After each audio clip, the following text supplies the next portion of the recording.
제15장. 이 일이 있은 후에 압살롬은 자기가 쓸 전차와 말들을 마련했습니다. 압살롬은 호위병도 50명이나 두었습니다. 압살롬은 아침에 일찍 일어나 성문 가까이에 서 있곤 했습니다.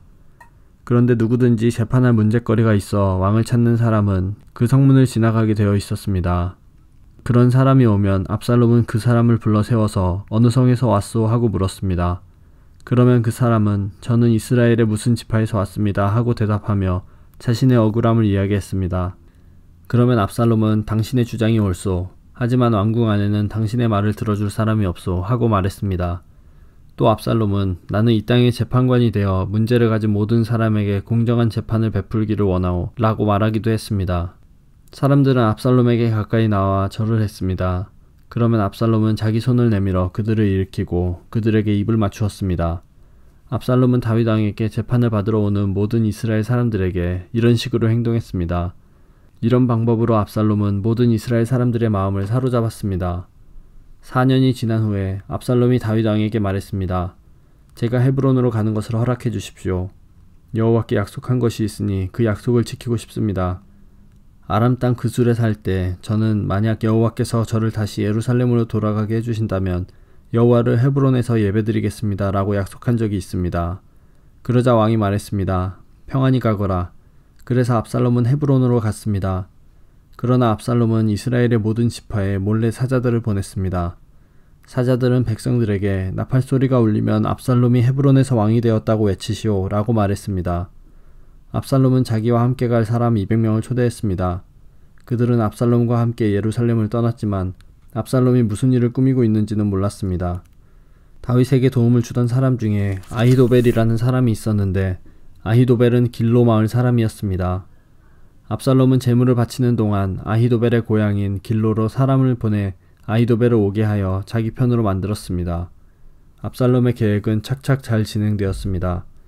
점점 많은 사람들이 압살롬을 돕기 시작했습니다. 어떤 사람이 와서 이스라엘 사람들이 압살롬을 따르기 시작했습니다 라고 다윗에게 소식을 전해주었습니다. 그러자 다윗은 자기와 함께 예루살렘에 있던 모든 신하들에게 말했습니다. 서둘러 떠나야겠다. 서두르지 않으면 압살롬에게 잡히고 말겠다. 압살롬이 우리를 잡으러 오기 전에 어서 이곳을 떠나자.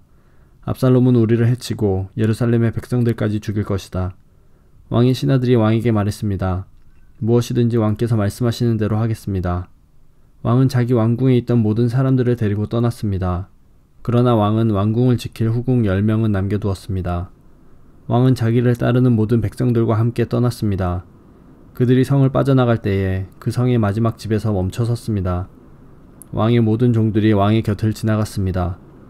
모든 그렛 사람과 모든 블렛 사람과 왕의 호위병들도 왕의 곁을 지나갔습니다.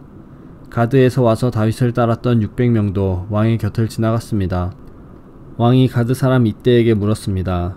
그대는 어찌하여 나와 함께 가려느냐? 돌아가서 압살롬 왕과 함께 있어라. 그대는 이방 사람이고 이곳은 그대의 고향 땅이 아니다. 그대가 나와 함께 있던 시간도 얼마 되지 않는데 지금 와서 그대를 우리와 함께 다른 곳으로 가게 할 수야 없지 않는가? 더구나 나는 어디로 가야 할지도 모른다. 돌아가거라. 그대의 형제들도 함께 데리고 가거라. 여호와의 은혜와 사랑이 그대와 함께 있기를 빈다. 그러나 이때가 왕에게 말했습니다. 살아계신 여호와와 왕께 맹세하지만 저는 왕과 함께 있겠습니다. 왕께서 어디로 가시든지 왕과 함께 가겠습니다. 죽든지 살든지 왕과 함께 있겠습니다. 다윗이 이때에게 말했습니다. 정 그렇다면 앞서서 가거라. 그리하여 가드 사람 이때와 그의 모든 백성과 그들의 자녀들도 왕의 곁을 지나갔습니다. 모든 백성은 왕의 곁을 지나가면서 큰 소리로 울었습니다. 다윗 왕도 기드론 골짜기를 건넜습니다. 그 후에 모든 백성은 광야 쪽으로 나아갔습니다. 사독과 모든 레위 사람들은 하나님의 언약궤를 지고 있었습니다. 그들은 그 하나님의 궤를 내려놓았습니다. 모든 백성이 예루살렘을 떠날 때까지 아비아달이 제물을 바쳤습니다. 왕이 사독에게 말했습니다. 하나님의 궤를 성 안으로 다시 가지고 가시오. 여호와께서 만약 나에게 은혜를 베푸신다면 나를 다시 돌아가게 해주실 것이오. 여호와께서는 언약궤와 예루살렘을 다시 볼 수 있게 해주실 것이오. 그러나 주께서 나에게 은혜를 베푸시지 않는다 해도 어쩔 수 없소. 주 뜻대로 하시기를 바랄 뿐이오. 왕이 또 제사장 사독에게 말했습니다. 그대는 선견자요. 평안히 성으로 돌아가시오. 그대의 아들 아히마아스와 아비아달의 아들 요나단을 데리고 가시오. 광야로 들어가는 길목에서 그대가 소식을 전해주기를 기다리고 있겠소. 그리하여 사독과 아비아달은 하나님의 궤를 가지고 예루살렘으로 돌아가서 거기에 머물러 있었습니다. 다윗은 울면서 올리브 산으로 올라갔습니다. 다윗은 두 손으로 머리를 가리고 맨발로 올라갔습니다.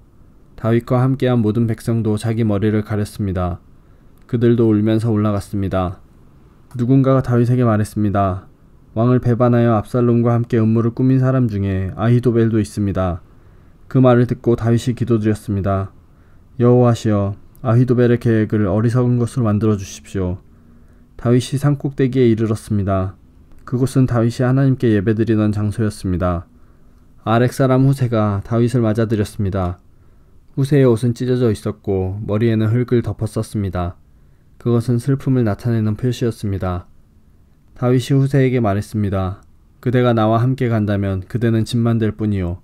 그러나 만약 그대가 성으로 돌아간다면 그대는 아히도벨의 계획을 쓸모없는 것으로 만들 수 있소. 압살롬에게 말하시오. 내 왕이시여, 저는 왕의 종입니다. 전에는 제가 왕의 아버지를 섬겼으나 이제는 왕을 섬기겠습니다. 제사장 사독과 아비아달이 그대와 함께 있을 것이오. 그대는 왕궁에서 들은 모든 일을 그들에게 이야기해 주어야 하오.